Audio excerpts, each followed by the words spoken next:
that you've joined us here in PAX West. Oh, this is a joke, of course. This is PAX. I have the honor of introducing the inventors of podcasting, heroes to many, and well, they invented podcasting. That should be enough. Ladies and gentlemen, Justin McElroy et al.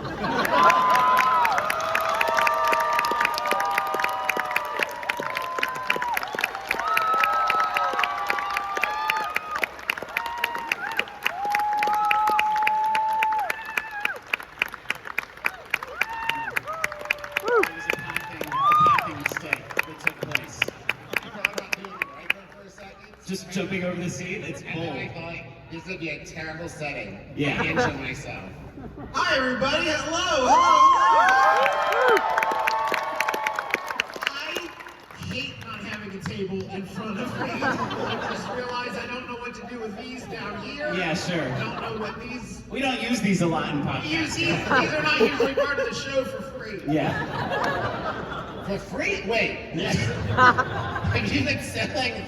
There's VIP there's VIP dog cams underneath the tables. If you want to pay, if you want the dogs, you got to pay more. That is a component you can get at the front.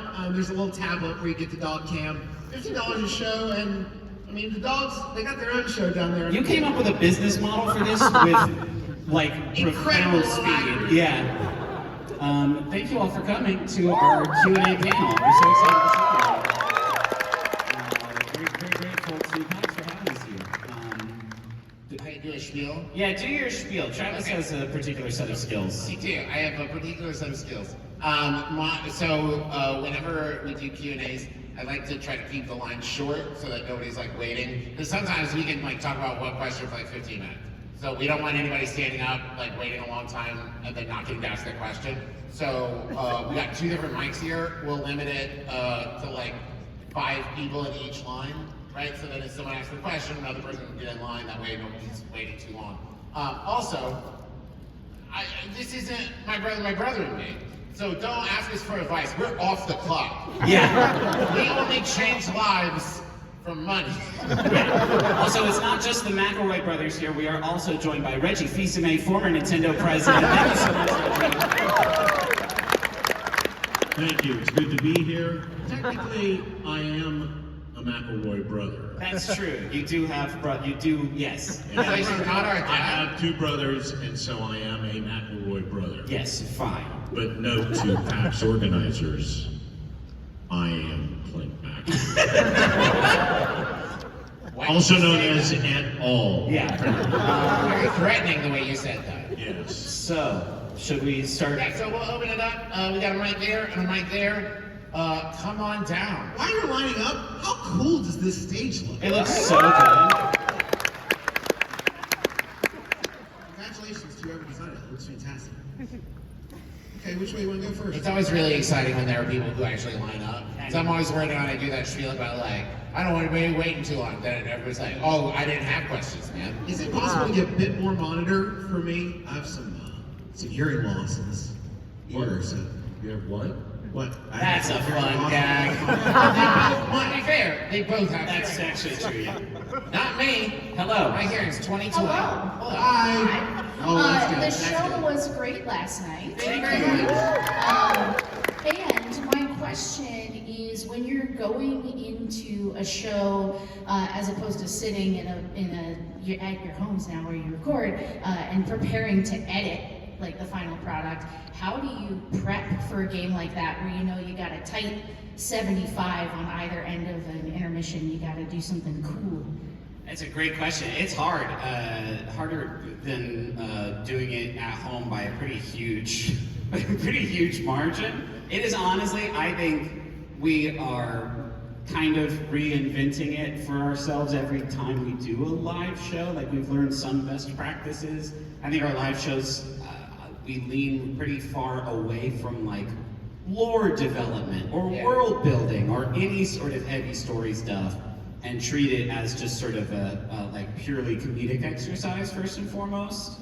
And that has been sort of how we have designed the live shows for the last few years, honestly. Last night was the first balanced live show we've done in a long time. Because, About a year and a half. About a year and a half, because it is there are so many great, silly one-shot RPGs out there that have really become our wheelhouse for a live environment. But yeah, we've learned to sort of not take it too seriously and under prepare more than the alternative. Griffin and I prep very differently for live shows.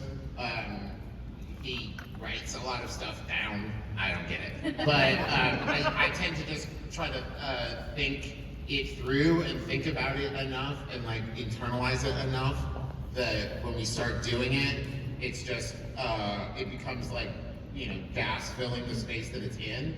Where it's like, because I think early on when we started doing live shows, there was a lot of like, oh no, I have like 8 rooms and we're only getting through 3 rooms. So we have to move. And it was like, yeah, so stop preparing rooms and more just start thinking in terms of like, here's the setting that we're in, and it just takes as long as it takes. What about you, Justin? I don't know, man. I don't either. I mean, we just play. I just haven't done We'll it. try to. I do think we maybe will sometimes talk a little bit more before a live show about the scope of the thing that we're doing, so we have a general idea of the shape of things, right? Because otherwise you could end up like, hey, that hallway's interesting. No, don't go in there. I don't have anything in there. Forget I mentioned it. In the hallway. But yeah, I would say a tiny bit more, but you know, keeping it loose, having a general shape of the thing. Yeah, and they haven't let me do it enough, so I don't know. Does that answer your question? Yes, thank you, guys. Thank you. Hello. Hi. Hey. So this one's kind of specifically for Travis. Nice. So I came here all the way from Cincinnati, Ohio. Yeah, me too. Yeah, I'm not part of your cult, but I'm not part of your cult, but that's my story. Yeah, I can't believe I have to ask this, but like the Cincinnati specific one? yeah. Excellent. Yeah. That's troubling. That's troubling. Franchises of your cult? We created one on our GT television show, boys. Oh yeah, that's okay. So my question is, because I'm cussing mad, are we bringing back the cuss show? Yes, I plan to. Do you want to explain what that is? So I do a show called the Cincinnati Underground Society Show, where I bring in, you know, like other my friends who are like performers and comedians and stuff, and then we do, well, like we don't say who's going to be there or whatever. We sell tickets and then we donate the profits to charity. But the problem is the venue that we are using, which is absolutely amazing, is still run by a devout Trump supporter who, like on the marquee, was posting stuff about the election and anti-vaccines and stuff. And I was like, well, That's a great look for us, by the way. That's like, vaccines kill. Also, the McElroy brothers are going to be here. so we stopped doing them there. So I have to find a new venue to do them in. Yes, I'm excited. but it'll come back. Yeah. Awesome. Hello. As soon as this panel's over, I gotta walk my daughter through a level of Kirby, just to remind me to FaceTime. I just got a text from my wife. When you're done, can you FaceTime and walk BB through fighting this boss? Hello. Hello.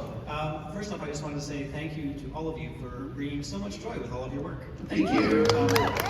And I do have a question, but I also did bring a small gift for Justin. Ooh, boy. All the way from Canada. As you know, our KD game is buck wild. What do you got? What do you got? May I approach the dais?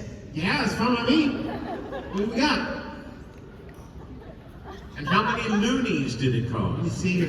Whoa, unicorn KD, nice. Thank you so much. I appreciate it. What is it? Craft dinner in unicorn shape. Ooh. I found it fresh on the supermarket shelves just before leaving for this trip, and I immediately thought of Justin. Thank Hell you so yeah. much. Anybody else? Hold on real quick. Anybody else bring groceries for us? Ritz crackers? Anybody? Velveeta? What's your question? So my question is, just out of all the various creative endeavors that you've all undertaken, and individually, which one has been your personal favorite? I mean, I'm trying to run through. I will say this. It's kind of an easy answer, but filming the TV show was about 3 weeks, and it was some of the most fun I've ever had in my life. Like having other people helping to facilitate our dumb ideas, like on the fly, and just making stuff with Dad and these two for 8 hours a day, like straight after. Specifically picking like my favorite of the end products is tough, but the making of that will always be really special to me. So watching that is like, it's like our own professionally edited home movies. So like, it's very near and dear to me.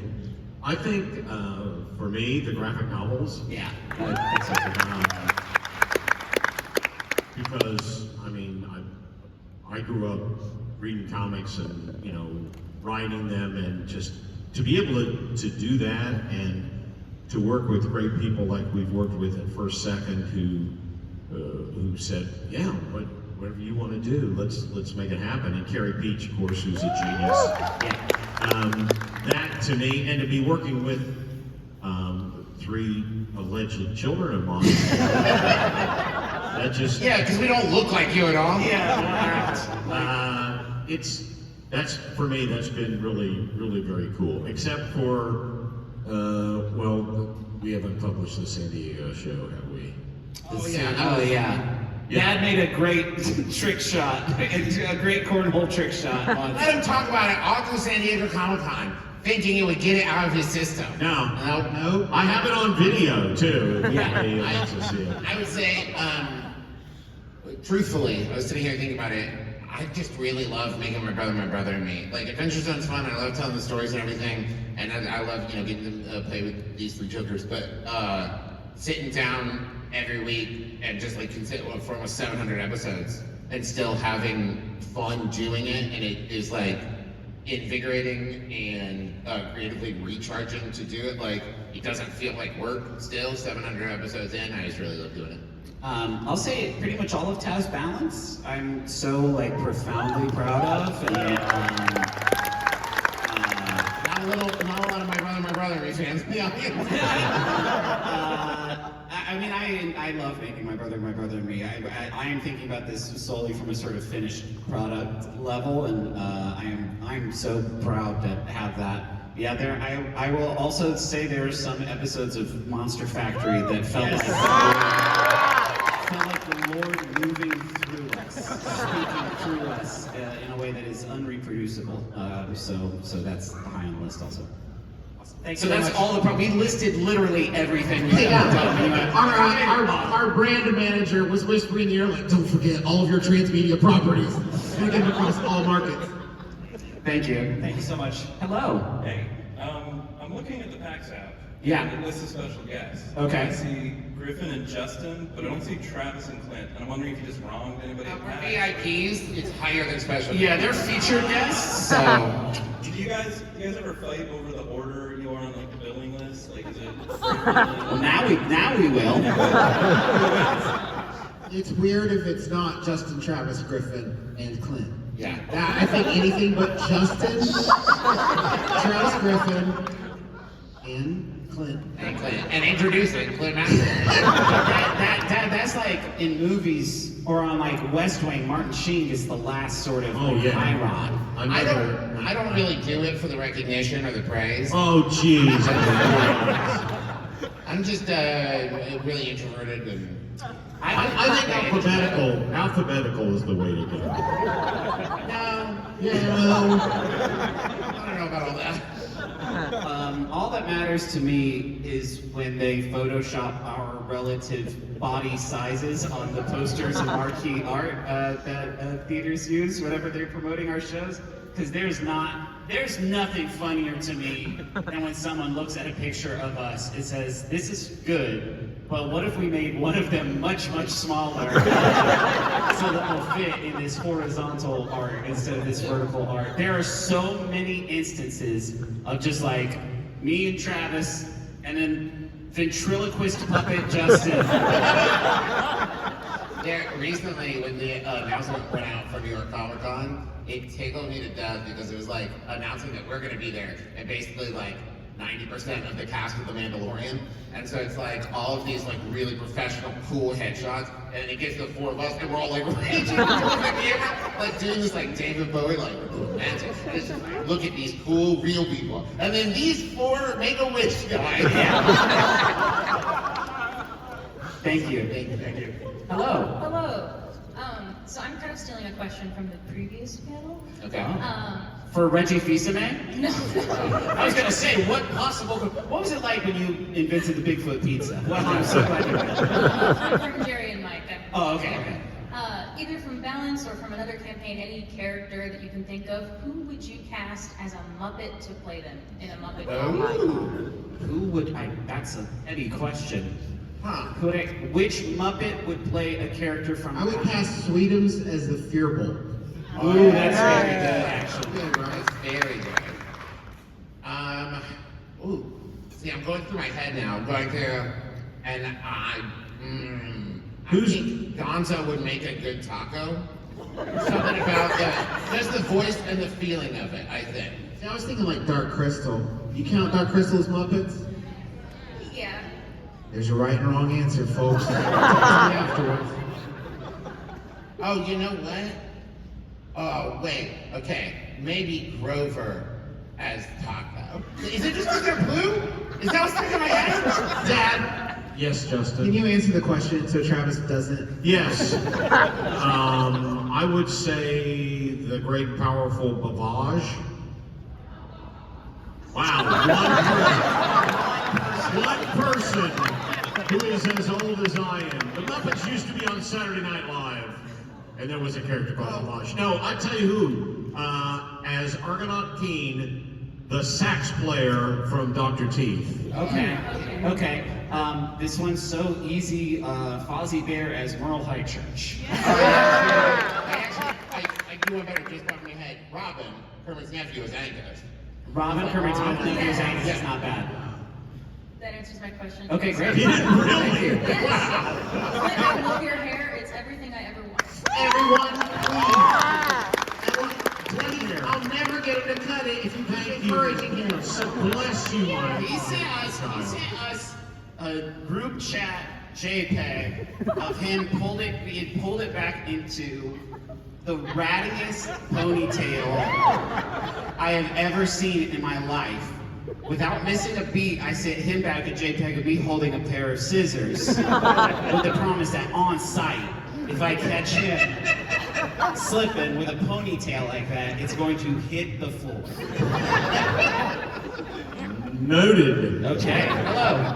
Hi, I have a question about my personal favorite podcast in your empire, Munch Squad. Okay. Well, that's a podcast within a podcast. The profile is the latest and greatest and grand eating, I right? tend to just listen to Munch Squad. I'm more of a Munch Squad purist. That's fine. Yeah, you subscribe to a separate feed. Oh, yeah. We'll take that hidden. I'm on the Patreon, yeah. Yeah, thank you. You can also get $50 foot video. Yes.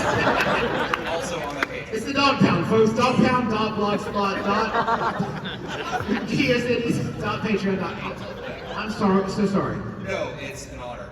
I want to know, you've been doing Munch Squad for so long. What determines a good Munch Squad promotion? Like when you're looking through the mysterious website of all of these fast food promos, what determines what makes the cut? I'm so interested to hear the answer to this because from the outside looking in, it really feels like a lot of companies in the space are making choices specifically to get on Munch. So that has become a problem in the era of like these things going quote unquote viral. I don't know if you've heard of this, but a lot of people are doing it for the notoriety, and I try not to profile that if I can. I want people who are making desperate swings.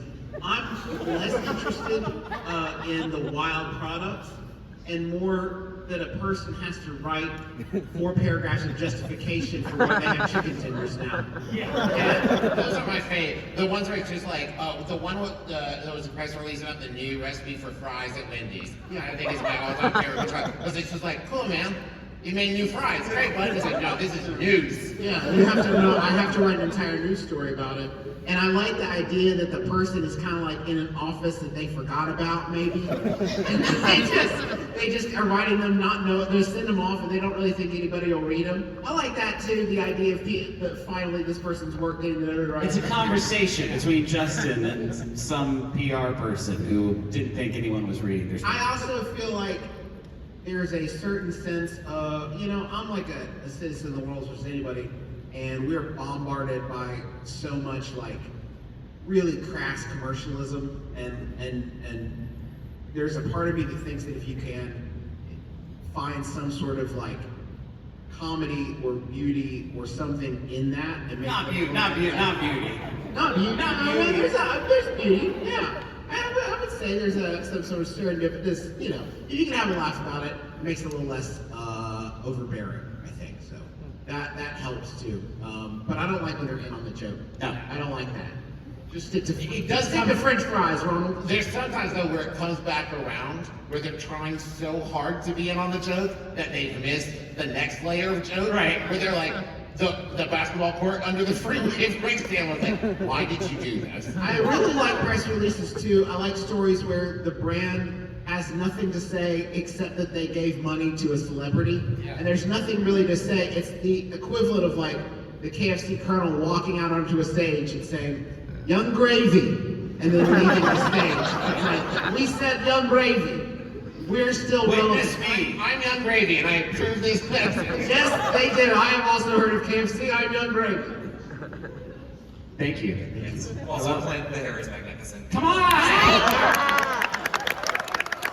The real problem is I'm growing my hair out and I'm sick of people telling me I look like my own dad. So what do you want to ask about my hair? It Why? is wonderful. You don't have to. No, actually, so I actually flew here from North Carolina. All right. Because- Wow. Yeah, because I don't know. You were just there.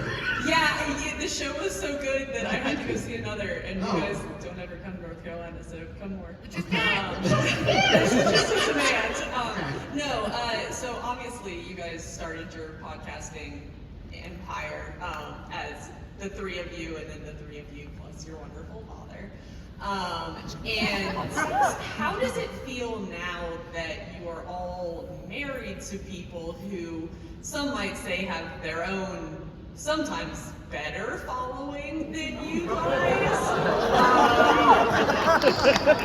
Who are like running for office and, It's starting to feel more and more targeted. it's really targeted, but It's not news to any of us that we married up. Yeah. I think it would be wild if we sat here and be like, yeah, we're way better than you.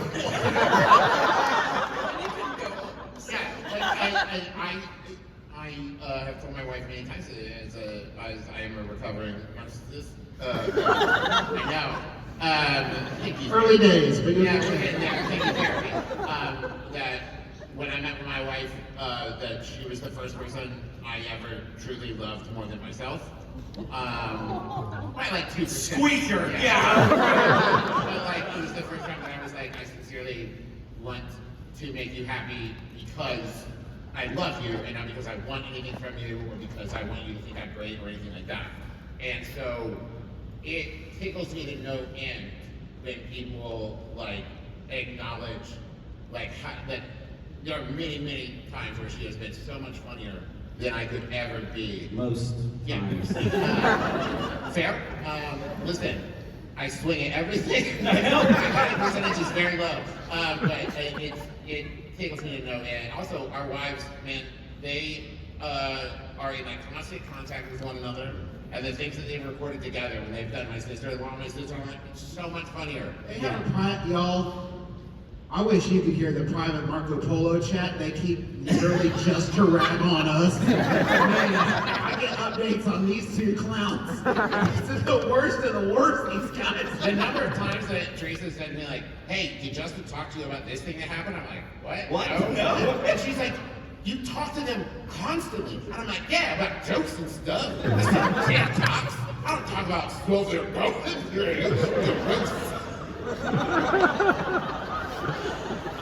are It's not all that bad. My wife is the best person on the planet. This is not news to me.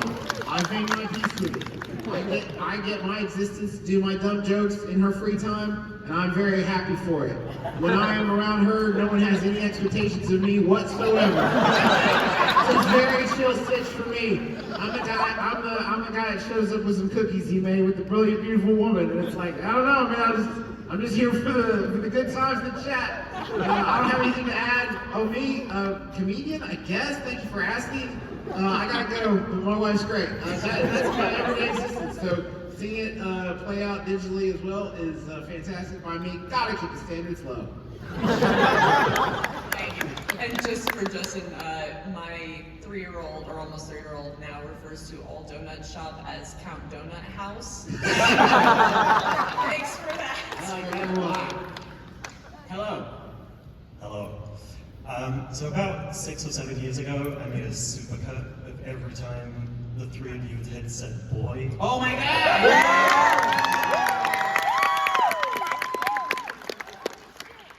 I love you. That was a weird. It's a great video. I can't imagine how much work went into it. It's a year and a half. 1, I'm sorry.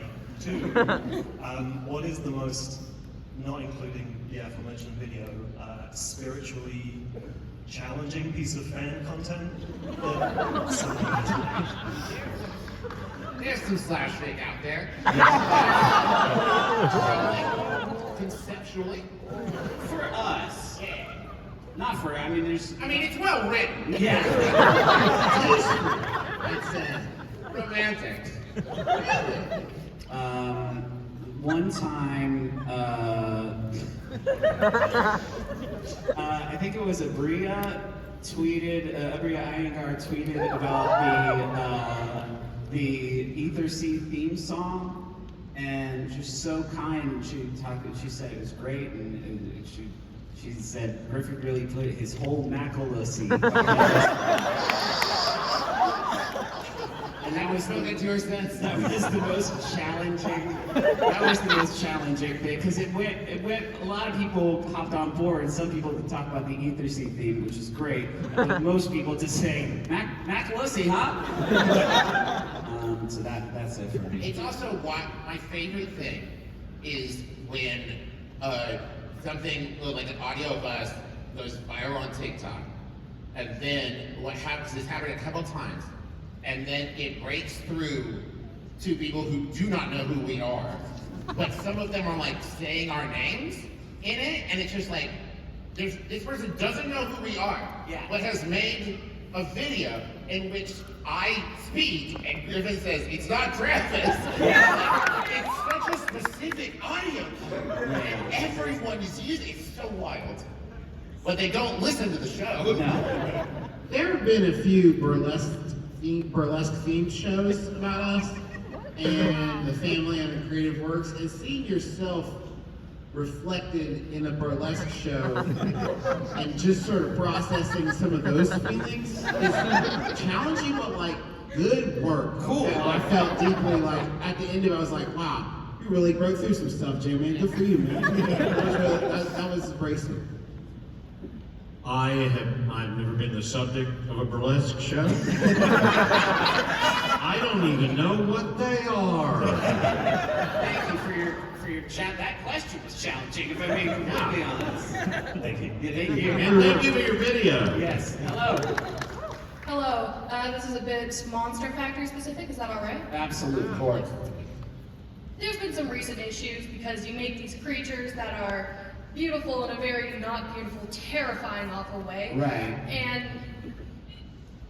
I think you've just been letting them loose, like they're just kind of walking around the world. And it's kind of been creating an issue because like Truck Shepherd, he turns a corner, they're donezo. Whoever's on the other side is just... A sharp gentleman. Yeah. It's a walking punji pit. I'm just saying. Yeah, it's yeah, an yeah. issue. Pan's also out, but no one can control Pan. In the real world, you said. In the real...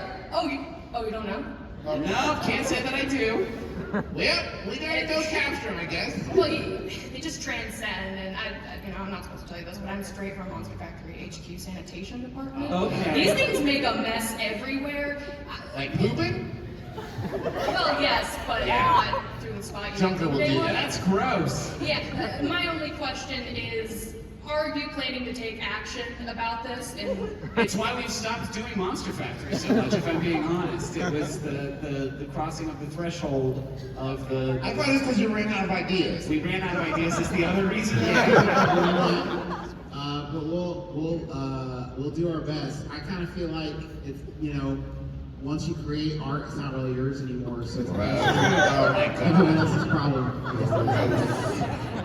maybe invest in a bodyguard, because these things did not want to exist in the first place. That's why I'm here. Yeah. I'm not allowed on the show to keep me safe. That's That's what true. they tell me. That's right. And I'm here to Designated protect you. survivor. I do have to be there in every recording, though. Which That's is true. true. Thank you. Thank you so much. Good luck on the Burlesque show. Thanks. Hello. Hey. Hi. Well, first I was tempted to ask if Clint had a Jonathan Van Ness style hair care routine to share, but I've been demonstrating it the entire panel because my hair care regime is Just doing that. and that's it. Yeah. Do you want to tell the honest truth of why you grow your hair out starting in like the summertime before the winter? Oh, I play, my wife and I play Santa Claus and Mrs. Santa Claus every year for an adopt-a-child organization. And so I got tired of wearing the damn wig and the damn... You fake grew hat. one. So I grew a wig. So just to follow that, you were like, I hate putting this wig on for 3 hours. So what I'm gonna do? Fuck my whole steez for 6 months out of the year. Yeah, but it looks so damn good that I just said, I guess Sorry, this is your time and we're infringing on it. How can we help? well, I thought my joke could make a moment way too wholesome for this panel. But the actual question, all of you have now DMs, most of you multiple campaigns, and you've got a whole bunch of different game systems. And ever since like the first time I listened to Balance, I wanted to get into DMing myself, and of course all the same advice is start really slow with like a one shot, or don't think about it, or don't prepare, or that kind of thing. But I'm not sure. Don't think about it. I'm not sure. Yeah, go ahead. and it's all like, well, don't try to prepare, but also do prepare. And it's completely useless to me as somebody who is deeply anxious about somebody not liking a thing I haven't done before. Yeah. So I'm kind of wondering, like, how do you guys actually get over that hump of starting a brand new story that you may or may not have a good idea about, with a brand new system and all that stuff? Like, how do you keep from getting buried in it so you can actually start? The advice I give now is to start by doing a like pre-made adventure, like a starter box adventure, because the more like we play D&D and learn about the kind of like storytelling medium of it, the more like wild it is to create your own thing before you have tried to do the game one time. Like it is equivalent to like writing a book before you've ever read a book. And so I think that just going out of a booklet or a starter kit or any kind of pre-made, Wizards campaign, and just doing it that way, and that's what we did. And after the second episode, then I started adding, my own stank to it. I would also say, commit yourself to like schedule it with people, right? Instead of waiting to feel ready, right? Because if what you're dealing with is like anxiety and like imposter syndrome and stuff like that, you're never gonna prepare enough or think about it enough. If anything, right, you'll overthink it, you'll over-prepare. So if you're like, we're gonna schedule the game, we're playing in 2 weeks, right? Like then when it comes time to do it, you'll have to do it one way or the other, right? And the only way you can get better at it is like you can plan it and you can like design the whole world, right? Everything out. But it won't start actually forming into a thing until you start playing the game, right? So like that's when you can actually start to like actually do the work, is once the game starts going. I struggle with this exact question a lot, because the only point of comparison I had was arcs or stories or books or movies, whatever, that had already been finished. So I was trying to think, how do I have no idea how to get from A to B in a satisfying way. And it really helped when I realized that I don't have to do that before the thing. What I have to do is start a little bite, like a little bit of the story. Because you can write and come up with whatever you want. And I think that it's really good if only so it's in your head, you know what I mean, that you know it.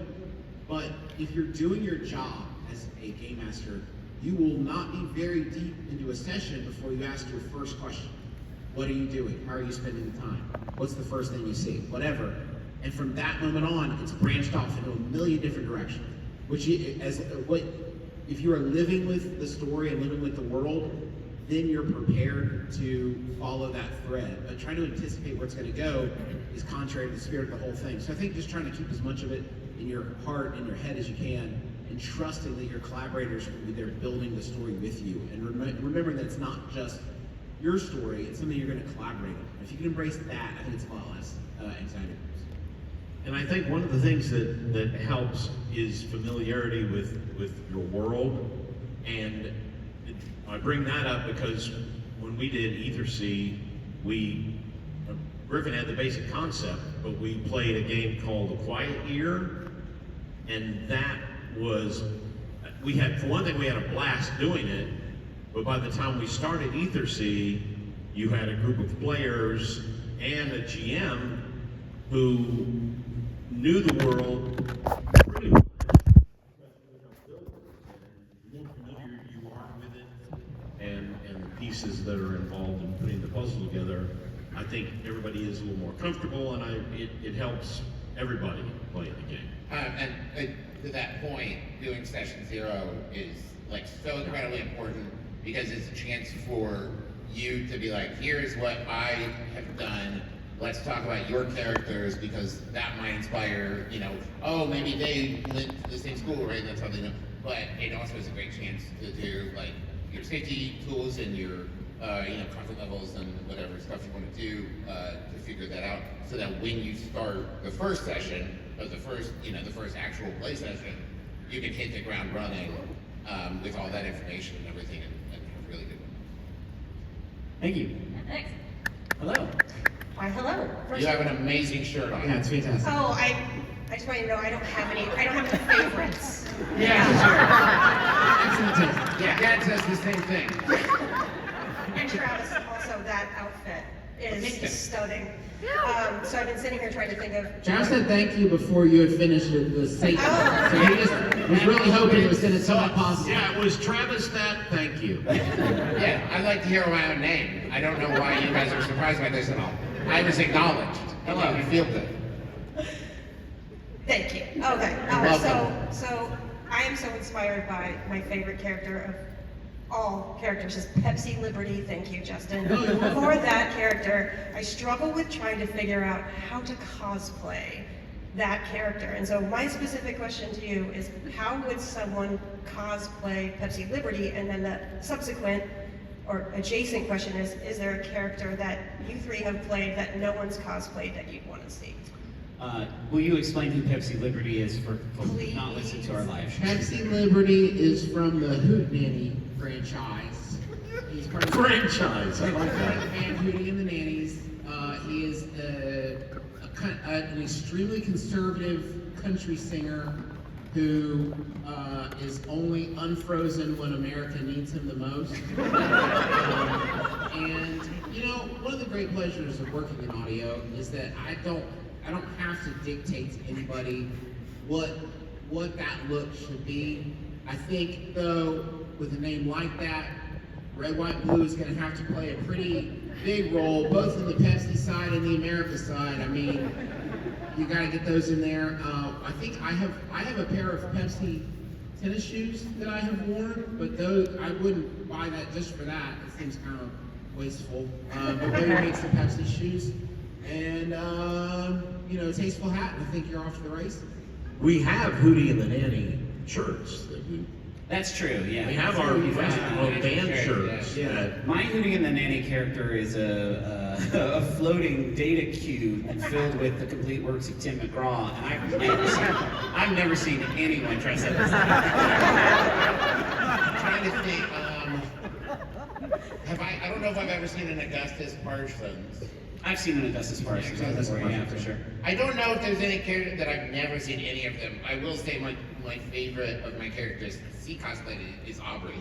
I love seeing all the Aubrey cosplays, and every one of them's like a little bit different. And I saw what I at least saw as our first steeplechase cosplay last night, which is very, very cool. Yeah. Oh yeah, right. I don't think I've ever seen anybody play Dandy Dancer from That's true. From Dust. Yeah. But I was going to say that nobody's ever cosplayed as Clint McElroy, the plains walking janitor, but Justin did at one of our shows. There was one last night. Oh, was there? Oh, that's fine. Thank you. Somebody posted. I'm gonna cut off people standing in line. We got 15 minutes later, so 15 minutes left. So I think we're gonna get through these and maybe move a little faster. Yeah. No.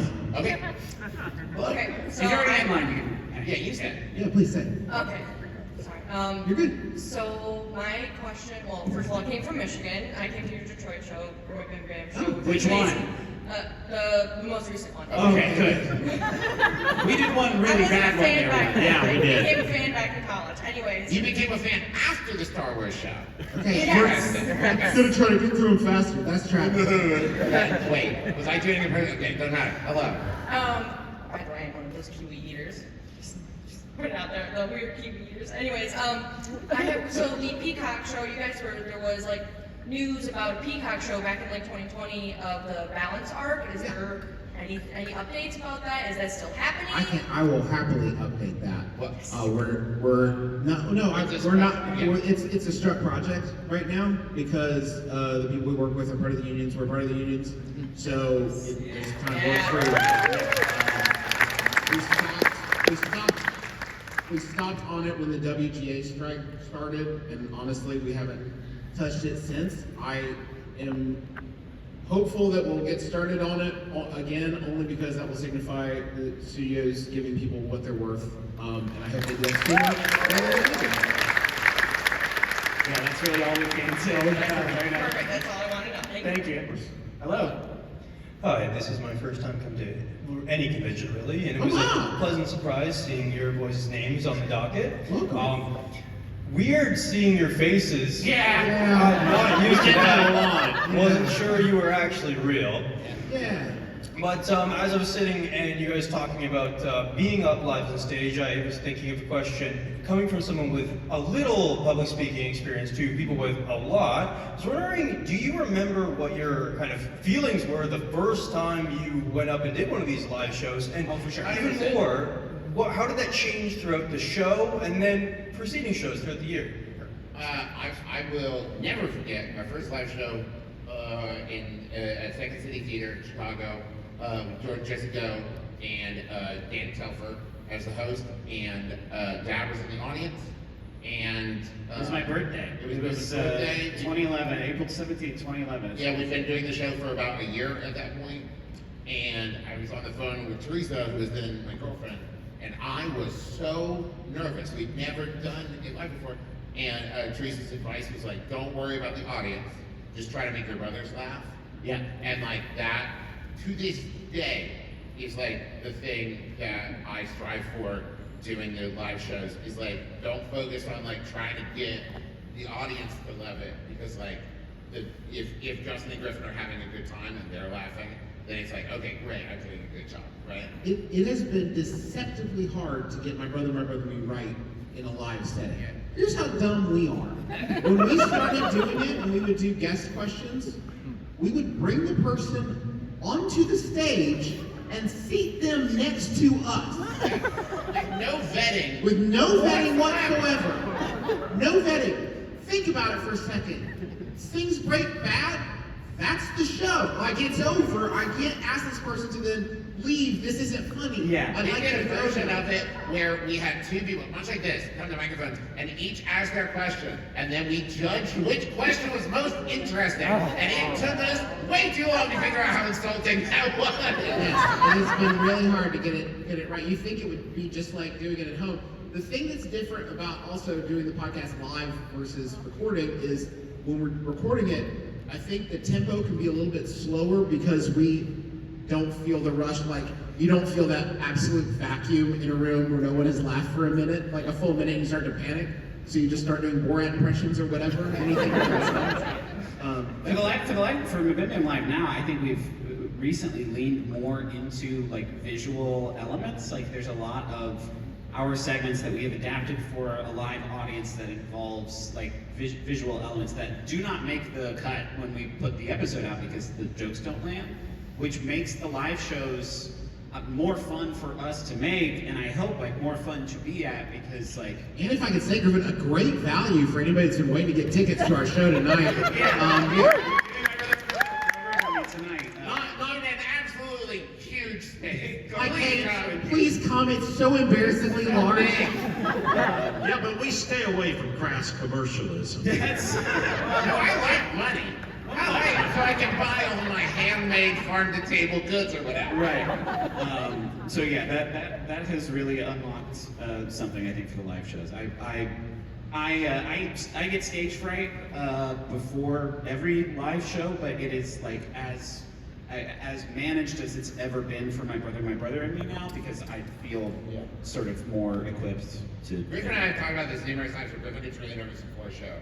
And like, I don't, I feel fine. Then after the show, I spent hours going, was it good? Was any of that no, good? I do that part too. Okay, yeah, for sure. Okay, guys, we do actually have to move fast with your Thank you so questions. much. Thank you. Hello. Hello. One thing I really love about Taz is the way you've been able to show off RPG systems that aren't D&D, that maybe need more of the promotion, like Quiet Year and Monster of the Week. Are there any systems you've been wanting to get to the table? We keep circling Kids on Bikes. Kids on Bikes, yeah. That's a big one. Oh gosh, I'm blanking so hard right now. We're talking about, and I can't really talk about it yet, can I? No, not really. not to my knowledge. You're lying. Now you're just perjuring yourself. Yeah. There's a lot of games. I think it's always like the game system comes after the idea comes. It's like Monster of the Week worked for Amnesty, you know, and like Blades of the Dark works perfectly for Steeplechase, right? So I don't know that we find systems and then build stories around them so much as we have ideas. So it's like you'll find a cool system, like, yeah, this is great, and someday I'll think of an idea for it. What Pathfinder? We have talked about trying to figure out a way to play Pathfinder. Yeah. I wanted to do something with 10 candles for a while, which is a very cool sort of doomed survival one-shot RPG that involves writing down traits on pieces of paper and then burning them whenever you use them in a big bowl, which is just a cool idea. But yeah, we haven't gotten around to that one yet. Thank you. Thank you. Hello. Hello, guys. My question to you is, will clipping Yoda make a return, or has he been put out in the back, if you know what I'm saying? No, clipping Yoda will make a return. We are very strict about when he can come out, because it sucks to hear him. And Yoda is a character Travis came up with when he did a Yoda impression too loud. Too loud. And the thing is, it hurts to hear, and it hurts to do. It shows my throat so And much. you shouldn't be subjected to it unwillingly. Yeah, you won't be right now. We're not going to. I'm not going to do it now. No. Here in a panel. Come on. No, back. Come on. I have to do a show tonight. This is my instrument, sir. Does that answer your question? Yeah. Hello. Hi. Hi. So I have a quick question for you, and it can be lightning round style, I guess. One of you specifically have had a regrettable decision where you've done something on camera, doesn't live with you, or whatever it was. I think it's really nice to say that only one of us has ever had we one. will. One of you that I'm aware of. Yeah. Okay. So for the other three of you, Griffin, you can sit this one up, 'cause you will. Do you any of you have like things you've done that went viral and you're like, oh, Christ, what did I do? Like, has it haunted you or just come back? Fun question. It was supposed to be fun. I'm sorry. I one time put a video about how hard fishing is in the video game Nier up on the internet like 15 years ago, and then a bunch of people were like, there's a big red X on the map where you're supposed to do it. And I was like, all right, well, I'm gonna retire. And that was rough. I don't even think me crunching on a banana was that bad. Oh, It was funny. It was funny. It made a really cool sound when I did that. I've never been ashamed of anything I've ever done. We have 5 minutes left. Okay, yeah, I threw a big old baby hissy fit during Among Us. I did that. Yeah, there was a big old baby about it. Yeah. And I did a review of a My Little Pony comic book, and I was brutal and savage. And then later I realized that all of my grandchildren love My Little Pony comic books. And some of your kids. And some of my kids. So, and I think the writer said something to one of you all. Oh no! I felt terrible about Yeah. it. All right. We were right. Thank you. Thank you very much. We're pieces of garbage. Hello. Hello.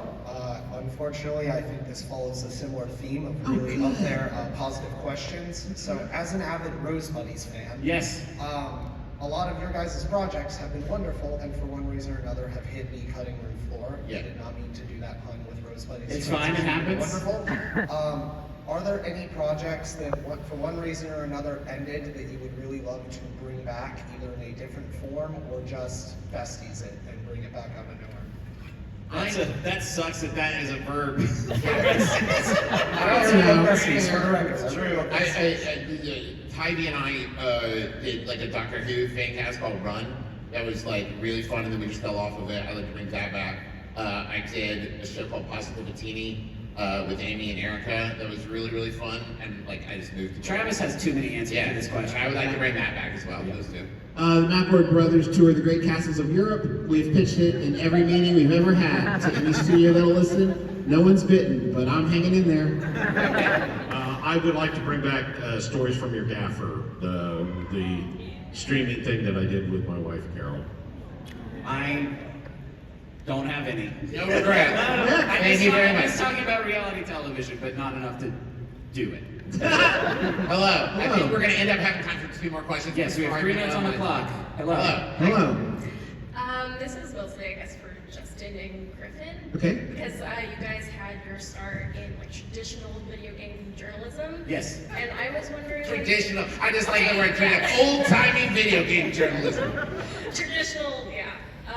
Is the operative word. But is there anything that you miss about that part of your career now that you've moved more into audio, video? Absolutely. Yeah. Absolutely. I mean, I miss working with the people. Honestly, like the times I had at Joystick and Polygon, like were so many, like going to conventions, like in E3 and being in the war room during like all the press conferences and having to hit like deadlines 90 seconds from the moment that the news drops is like genuinely pretty thrilling, unironically, and being kind of like in the trenches with these people that you respect and admire and enjoy hanging out. Probably the most work that metaphor has ever done. Yeah, sure. Yeah, I think that's fair.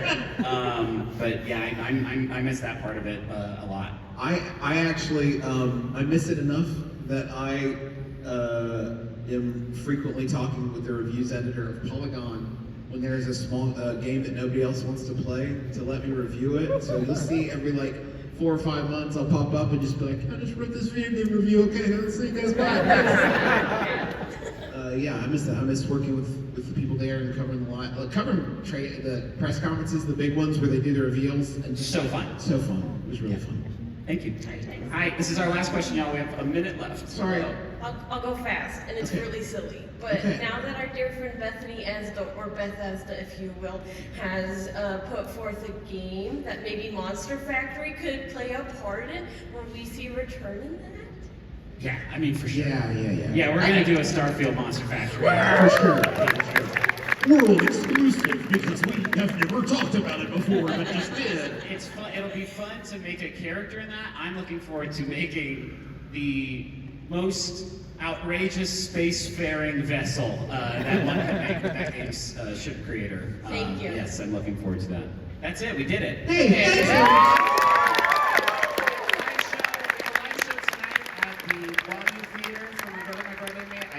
Tickets are still available for that. If you go to McElroy.family, you can find a link to that. And we're going to be doing our randomly generated panel tomorrow, where we have a list of 20 topics. We will roll a d20 and then have to speak about whatever thing we land on. We did it once at PAX Unplugged. It was an absolute hoot, and hopefully That's this one tomorrow at 2 o'clock. It's going to be in this room. I think if this is the main theater, it feels like the main theater. Yes.